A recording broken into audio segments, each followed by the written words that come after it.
Hello friends, welcome to the exam hacker YouTube channel. दोस्तों, आज की इस वीडियो में हम लोग क्या डिस्कस करने वाले हैं। आज की इस वीडियो में हम लोग डिस्कस करेंगे कि एयर मास की मॉडिफिकेशन कैसे होती है और एयर मास की मॉडिफिकेशन के लिए कौन कौन सी फैक्टर्स हमारी रिस्पॉन्सिबल होते हैं। ठीक है, ये जो प्रश्न हमारा है ये हमारे प्रश्न यूपीएससी 2021 के ज्योग्राफी के जो ऑप्शनल पेपर 1 है उसमें पूछा गया था।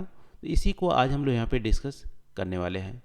तो सबसे पहले क्वेश्चन को रीड करते हैं, इसके बाद हम लोग इसके आंसर को लिखने की कोशिश यहाँ पे करेंगे। तो क्वेश्चन यहाँ पे, what are the important factors responsible for air mass modifications. Hindi में है, वायु सहंती रूपांतरण हेतु उत्तरदायी महत्वपूर्ण कारक क्या हैं। तो यहाँ पे एक्चुअली पूछा गया है कि जो कौन कौन से फैक्टर्स रिस्पॉन्सिबल हैं जो एयर मास को मॉडिफाई करते हैं।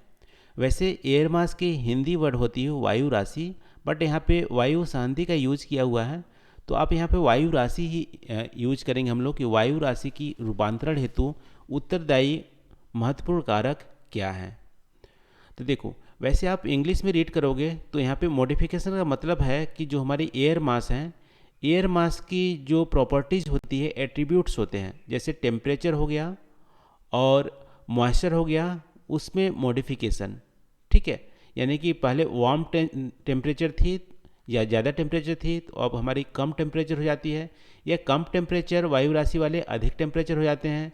यहाँ पे मॉइस्चर या ह्यूमिडिटी पहले एयर मास में कम थी, अब ज़्यादा भी हो सकती है, रूपांतरण होंगे होंगे तो मॉडिफिकेशन होंगे तो।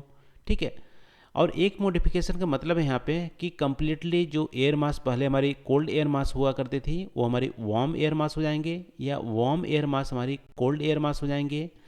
मॉइस्ट जो हमारी एयर मास है वो हमारी ड्राई एयर मास हो जाएंगे, या ड्राई एयर मास हमारी मॉइस्ट हमारी एयर मास हो जाएंगे। ठीक है, ते भी एक तरह से मॉडिफिकेशन है, क्योंकि हिंदी में यहाँ पे रूपांतरण यूज किया हुआ है। तो एक एयर मास दूसरे एयर मास में चेंज हो जाना, तो ये भी एक तरह से मीनिंग है। तो काफ़ी यहाँ पे एम्बिग्यूअस यहाँ पे मीनिंग देखने को मिल रहा है। तो दोनों ही लेके हम लोग यहाँ पे चलेंगे कि मॉडिफिकेशन का मतलब है एयर मास की जो प्रॉपर्टीज़ है उसमें मॉडिफाई होना, और कम्प्लीटली हमारी एयर मास भी हमारी चेंज हो जाना, एक एयर मास से दूसरे एयर मास भी चेंज हो जाना। और इसके लिए कौन कौन से फैक्टर्स रिस्पॉन्सिबल है उसको आज हम लोग इस वीडियो में डिस्कस करने वाले हैं। तो सबसे पहले आप बताइए कि एयर मास होती क्या है। ठीक है, तो एयर मास आपने पढ़ा हुआ कि एयर मास एक होती है बड़ी एक तरह से लार्ज बॉडी ऑफ एयर होती है, जो कि एटमॉस्फेयर में होती है, लार्ज बॉडी ऑफ एयर होती है, यानी कि कई 1000 किलोमीटर तक ये हमारी फैली होती है। ठीक है, पहली बात यह है। और लेकिन इसमें क्या होती है कि जो टेम्परेचर है मॉइस्चर की, इसकी बहुत ही कम वेरिएशन होती है, यानी कि इस एयर मास की आप देखोगे तो टेम्परेचर और मॉइस्चर जो होती है लगभग में सब जगह समान होते हैं। ठीक है, वैसे आप कंपेयर करोगे तो हॉरिजेंटली कंपेयर करोगे, यानी कि यहाँ पे एयर मास या जो मॉइस्चर होंगी और यहाँ पे जो एयर मास या मॉइस्चर टेम्परेचर और मॉइस्चर होंगी वो हमारी लगभग में समान होंगी। ठीक है, ये हाइट की बात नहीं कर रहे हैं, हाइट पे आप ऊपर जाओगे तो वैसे टेम्परेचर तो घटेंगे ही। ठीक है, मॉइस्चर भी घट सकती हैं या मॉइस्चर बढ़ सकती हैं, बट यहाँ पे हम हॉरिजेंटल टेम्परेचर और जो हमारी मॉइस्चर है उसकी बात कर रहे हैं। तो ऐसे पार्सल ऑफ जो हमारी एयर होती है इसको बोलते हैं एयर मास। ठीक है, और एयर मास के एग्जांपल आप देखोगे तो अर्थ में आप देखोगे तो इंडिया के बाजू में हमारे जो अटलांटिक ओशियन है वहाँ पे उसको बोलते हैं ट्रॉपिकल मैरीन हमारी एयर मास। ठीक है, क्योंकि मैरीन से ओरिजिन है तो मैरीन भी इसको बोलेंगे, और ट्रॉपिकल वाटर में है तो ट्रॉपिकल हमारी मैरीन एयर मास हो जाती है। और मैरीन ट्रॉपिकल एयर मास को एमटी से भी यूज करते हैं। ठीक है, ऐसे ही आप जाओगे तो कंटिनेंटल हमारी एयर मास भी होती है, और ट्रॉपिकल एरिया में है तो कंटिनेंटल ट्रॉपिकल हम बोलेंगे, या हमारी कंटिनेंटल जो पोलर रीजन में है तो कंटिनेंटल पोलर भी बोलेंगे, जैसे अंटार्कटिक रीजन में आप देखोगे या अलास्का के ऊपर बोलोगे, यहाँ पे कंटिनेंटल हमारी पोलर हमारी एयर मास होती है। तो इस तरह से अलग अलग नेमिंग हमारे किए गए हैं एयर मास का, जो कि एयर मास वाली टॉपिक में आपने कवर किया होगा। ठीक है, तो सबसे पहले यहाँ पे इंट्रोडक्शन में आप बता सकते हो कि एयर मासेस होती क्या है। तो एयर मास क्या होती है, एक लार्ज बॉडी ऑफ जो हमारी एयर होती हैं उसकी हॉरिजेंटल जो वेरिएशन आप देखोगे टेम्परेचर और मॉइस्चर का लगभग में समान होता है, और ये हमारी सोर्स रीजन से जो हमारे वहाँ पे सोर्स रीजन में जैसी टेम्परेचर होती है जैसा मॉइस्चर होता है उसी की प्रॉपर्टी वो गेन करता है। यदि एयर मास हमारी मैरीन में है तो वहाँ पे मॉइस्चर ज़्यादा होंगी, ट्रॉपिकल वाटर में है तो और ज़्यादा मॉइस्चर होंगी और टेम्परेचर भी अच्छी खासी होगी। कंटिनेंट पे है तो कंटिनेंट पे जनरली ड्राई हमारी होती है, मॉइस्चर उतनी ज़्यादा होती नहीं है। ट्रॉपिकल में है तो गर्म रहेंगी और पोलर रीजन में है तो थोड़ी सी ठंडी रहेगी। ठीक है, तो इस तरह से एयर मास की फॉर्मेशन होती है और सोर्स रीजन के हिसाब से उसकी प्रॉपर्टीज़ हमारी होती है। तो ये आप इंट्रोडक्शन पार्ट में आप बता सकते हैं। लेकिन यहाँ पे हम लोग डिस्कस करने वाले हैं कि एयर मास की मॉडिफिकेशन क्या होती है, कैसे होती है। तो एयर मास के टाइप में भी आप यहाँ पे देख सकते हो कि मॉइस्चर के हिसाब से एयर मास हमारी दो टाइप की होती हैं। ठीक है, एक ड्राई एयर मास जिसमें मॉइस्चर कम हमारी होती है और दूसरी हमारी होती है मॉइस्ट एयर मास। ठीक है, जिसकी मॉइस्चर वहाँ पे ज़्यादा होती है। और टेम्परेचर के हिसाब से हमारी दो टाइप की होती है। टेम्परेचर में भी एक हमारी कोल्ड एयर मास और दूसरी हमारी वार्म एयर मास। ठीक है, ये आप दिमाग में रखे रहना, तभी हम समझ पाएंगे कि इसकी मॉडिफिकेशन कैसी होती है। अब एयर मास भी क्या होते हैं, एक जगह स्टेबल नहीं होते हैं। ठीक है, स्टेबल एक जगह नहीं होंगे, यहाँ पे अर्थ में मूवमेंट करते रहते हैं एक दूसरे, यानी कि मूव करते हैं। और मूव करने के लिए सबसे महत्वपूर्ण जो चीज़ होती है वो हमारी होती है कि जो सन की मूवमेंट, सन की जो अपरेंट मूवमेंट होती है उसके चलते हमारी क्या होती है, एयर मास के भी यहाँ पे मूवमेंट होती है। आपको पता होगा सन हमारी क्या होती है, ट्रॉपिक ऑफ कैंसर और ट्रॉपिक ऑफ कैप्रिकॉर्न के बीच में ये हमारी मूव करती रहती है। यानी कि हॉरिजेंटल जो हमारी इसकी वर्टिकल जो रेज होती है इसके बीच में हमारी मूव करती रहती है। कभी हमारी नदर्न वर्ड जाती है, कभी हमारी सदर्न वर्ड जाती है। ठीक है, नदर्न वर्ड जनरली हमारी जून के महीने में यहाँ पे ट्रॉपिक ऑफ कैंसर पर हमारी वर्टिकल रेज पड़ती है सन की। तो जब नदर्न वर्ड की मूव करती है तो सदर्न वर्ड की जो भी हमारी एयर मास की जो बॉडीज होती हैं, एयर पार्सल होते हैं, वो भी हमारी नदर्न वर्ड की ओर शिफ्ट करते हैं। ठीक है, तो आप देखोगे समर के सीजन में जो सूरज होता है वो हमारी नॉर्थ की साइड होता है और इसके चलते समर के सीजन में जो हमारी साउथ सदर्न हेमिस्फीयर की जो एयर मासेस होती हैं वो नॉर्थ की ओर हमारी मूव करते रहते हैं। इसका एग्जांपल भी आप देख सकते हो, जो मानसून हमारी रेनफॉल होती है इंडियन सब कॉन्टिनेंट में, वो क्या होती है एक्चुअली हमारी जो ट्रॉपिकल मैरीन जो एयर मासेस हैं, ठीक है, जो हमारी अटलांटिक ओशियन में एग्जिस्ट करती है, वो हमारी ट्रॉपिकल मैरीन एयर मास हमारे क्या आ जाती है, इंडियन ओशियन के इंडियन सब कॉन्टिनेंट के ऊपर आ जाती है। अब इंडिया के ऊपर हमारी ट्रॉपिकल मैरीन एयर मास आ जाएगी, जो कि जिसकी कैरेक्टरिस्टिक क्या है, उसकी कैरेक्टरिस्टिक है कि हमारी मॉइस्ट है और उसकी टेम्परेचर भी अच्छी खासी है।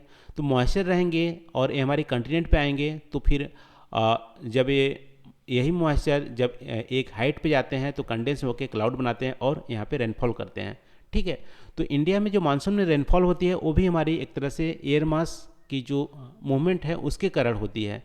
और जो मॉइस्ट और ये हमारी हाई टेम्परेचर वाला एयर मास जब इंडियन सब कॉन्टिनेंट में आते हैं तो वो हमारे ड्राई हो जाते हैं, क्योंकि इंडियन सब कॉन्टिनेंट हमारी एक तरह से वहाँ पे मॉइस्चर नहीं मिलती है।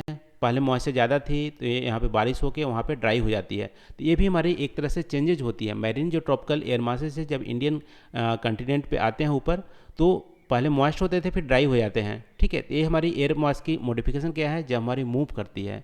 ठीक है, तो मूवमेंट के लिए सबसे रिस्पॉन्सिबल फैक्टर है कि ये सन की मूवमेंट हमारी होती है उसके चलते।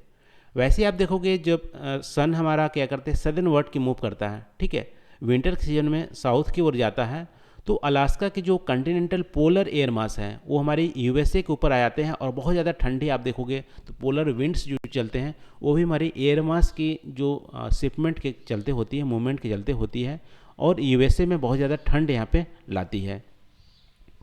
तो एयर मास की जो ये हमारी मूवमेंट होती है वो हमारी अपरेंट मूवमेंट आप सन के चलते होती है। अब जब एयर मास मूव करती है तो वहाँ की उस क्षेत्र की जो क्लाइमेट है या वेदर है उसको तो मॉडिफाई करती है, साथ साथ एयर मास भी मॉडिफाइड होती है, क्योंकि एयर मास जो मॉइस्चर और टेम्परेचर जो गेन करती है वो उस पर डिपेंड होता है कि वहाँ की सोर्स रीजन क्या है, यानी कि वहाँ की सरफेस की टेम्परेचर और हमारी जो मॉइस्चर है वो क्या है। ठीक है, तो जब एयर मास हमारा मैरीन से कंटिनेंट में आता है तो कंटिनेंट में आने पे वहाँ पे मॉइस्चर कम हो जाती है और टेम्परेचर भी हमारी वहाँ पे घट या बढ़ सकते हैं, डिपेंड करता है वहाँ की जो सरफेस की हमारी टेम्परेचर क्या है। ठीक है, तो यहाँ पे समराइज आप बोल सकते हो कि एयर मास की जो मॉडिफिकेशन होती है उसके लिए रिस्पॉन्सिबल फैक्टर सबसे पहले तो सन की मूवमेंट है, और उस मूवमेंट के चलते जो हमारी एयर मास की जो बॉडी जो हमारे एयर पार्सल हैं वो हमारे मूव करते रहते हैं, और मूव करते रहते हैं तो हमारी सोर्स जो हमारी रीजन होती है वो हमारी चेंज हो जाती है, और सोर्स रीजन से डेस्टिनेशन रीजन में जाते हैं तो सोर्स रीजन की जो प्रॉपर्टीज होती है उसकी वो चेंज हो जाती है डेस्टिनेशन रीजन के हिसाब से। ठीक है, तो ये हमारी आप बोल सकते हो कि तीन मेजर फैक्टर्स हमारी रिस्पॉन्सिबल हैं एयर मास के मॉडिफिकेशन के लिए। सबसे पहले तो स्टेबिलिटी और इनस्टेबिलिटी ऑफ एयर मासेस, दूसरा हमारी नेचर ऑफ अंडरलाइंग सरफेस, और तीसरी हमारी apparent movement of sun. Apparent movement of sun हम लोग देख लिए कि जब हमारी विंटर के दिनों में क्या होती है कि हमारी एयर मास सदर्न वर्ड की शिफ्ट होती है, और समर के दिनों में जो सदर्न हेमिस्फीयर की एयर मास होती है वो नदर्न वर्ड नॉर्थ की साइड शिफ्ट होती है। ठीक है, ये हमारी हो गया पहला रीजन। दूसरा रीजन आप यहाँ देख सकते हो नेचर ऑफ अंडरलाइंग सरफेस। जैसा कि हम लोग देखे थे कि एयर पार्सल जो होती है वो सरफेस की टेम्परेचर क्या है, उसकी मॉइस्चर क्या है, उसके हिसाब से वो प्रॉपर्टीज गेन करती रहती है। अब यहाँ पे सरफेस ही यदि सोर्स रीजन और डेस्टिनेशन रीजन की अलग ही हमारी प्रॉपर्टीज हैं तो डेस्टिनेशन रीजन के हिसाब से जो एयर मास की प्रॉपर्टीज है वो हमारी चेंज हो जाएगी। जैसे एग्जांपल के तौर पे देखोगे डेस्टिनेशन रीजन यदि वार्मर है, ठीक है, थोड़ी सी ज़्यादा गर्मी है as compared to air mass की जो टेम्परेचर है उससे, तो हमारी क्या होंगे फिर सरफेस रीजन्स जो हीट होंगी वो हमारे एयर मास पे पहुंच जाएगी, और एयर मास पे पहुंच जाएंगे तो एयर मास की जो टेम्परेचर है वो हमारी बढ़ जाएगी। यदि डेस्टिनेशन रीजन हमारी कोल्डर रीजन है तो कोल्डर रीजन होंगी तो हमारी जो हीट होंगी वो हमारी लॉस हो जाएंगी, एयर मास से हीट हमारी सरफेस में चली जाएगी, और इस हिसाब से एयर मास की जो टेम्परेचर है वो हमारी कम हो जाएगी। यदि एयर मास हमारा कंटिनेंट पे से ओशियन में जाता है तो मॉइस्चर हमारी बढ़ेंगी, यदि ओशियन से कंटिनेंट में जाता है तो मॉइस्चर हमारी कम होंगी। ठीक है, इस तरह से हमारी एयर मास हमारी मॉडिफाइड होती है, और ये डिपेंड करती है कि वहाँ की सरफेस की टेम्परेचर क्या है और वहाँ पे मॉइस्चर क्या है। ठीक है, तो यही भी हमारा रीजन है कि नेचर ऑफ अंडरलाइंग सरफेस जो होती है उसके हिसाब से हमारी एयर मास मॉडिफाइड होता है। इसके अलावा स्टेबिलिटी और इनस्टेबिलिटी ऑफ एयर मास पे डिपेंड करती है कि हमारी जो एयर मास है वो स्टेबल है कि नहीं। ठीक है, स्टेबल जो एयर मास होती है वो क्या होती है, जनरली कंटिनेंटल जो पोलर एयर मास है, यानी जो ठंडी हमारी एयर मास है वो हमारी स्टेबल होती है, क्योंकि ठंडी एयर मास ये हमारी लिफ्ट नहीं होती है, राइज नहीं होती है, और राइज नहीं होगी तो कंडेंस नहीं होंगी, और फिर यहाँ पे जो रेनफॉल नहीं होगा। ठीक है, तो हमारी स्टेबल एयर मास जो ठंडी एयर मास होती है वो हमारी स्टेबल एयर मास होती है, और जो गर्म एयर मास होती है जो ऊपर राइज करती है वो हमारी अनस्टेबल एयर मास होती है। अब ये भी हमारी चेंज तब होंगी। Unstable air mass generally tropical marine में होता है और ये हमारी फ्रीक्वेंट मूव करता है। ठीक है, तो अनस्टेबल एयर मास की मॉडिफिकेशन हमारी होती है, और स्टेबल एयर मास की जनरली मॉडिफाइड नहीं होता है, क्योंकि एक ही रीजन में होती है, उनका मूवमेंट ही नहीं होता। तो ये भी हमारी एक तरह से रीजन रिस्पॉन्सिबल है। तो थोड़ा यहाँ पे आपको कॉम्प्लेक्स लग रहा होगा, लेकिन एक बार हम लोग समराइज कर देते हैं कि एयर मास की मॉडिफिकेशन के लिए कौन कौन से फैक्टर्स रिस्पॉन्सिबल हैं। तो सबसे पहले यहाँ पे आप समरी में आप देखोगे कि एयर मास तब मॉडिफाइड होंगी जब सोर्स रीजन से डेस्टिनेशन यानी दूसरे रीजन में हमारी मूव करेगी। यदि एयर मास मूव नहीं करेगी तो वो मॉडिफाइड नहीं होती है जनरली। जैसे कि स्टेबल एयर मास जो हमारी पोलर रीजन में होती है वो बहुत दिनों तक मॉडिफाइड नहीं होती, क्योंकि मूव ही नहीं करती है। ठीक है, जैसे ही मूव करेगी और उसका जो डेस्टिनेशन रीजन चेंज हो जाएगा, सोर्स रीजन की जो प्रॉपर्टीज़ थी जैसे टेम्परेचर मॉइस्चर यदि वहाँ पे चेंज हो जाता है तो उसी का जो डेस्टिनेशन रीजन की जो प्रॉपर्टीज़ है वो गेन कर लेती एयर मास, तब हमारे मॉडिफाइड हो जाता है। तो इसके लिए फैक्टर्स रिस्पॉन्सिबल आप बोल सकते हो। मूवमेंट के लिए सबसे मेजर फैक्टर्स हैं सन की मूवमेंट। सन की मूवमेंट के चलते एयर मास की मूवमेंट होती है, और जब मूवमेंट होती है तो वहाँ की डेस्टिनेशन रीजन हमारी चेंज हो जाती है। जैसे कि इंडियन मानसून के बारे में आप बोल सकते हो यहाँ पे कि जो समर के दिनों में जब हमारी सन ट्रॉपिक ऑफ कैंसर के आसपास होती है तो यहाँ पे जो मैरीन जो हिंद महासागर की जो ट्रॉपिकल मैरीन हमारे एयर मास है वो इंडियन सब कॉन्टिनेंट के ऊपर आ जाते हैं, और इसके चलते जो उसकी मॉइस्चर होती है वो हमारी कम हो जाती है, तो मॉइस्ट एयर मास हमारी ड्राई एयर मास में कन्वर्ट हमारी हो जाती है।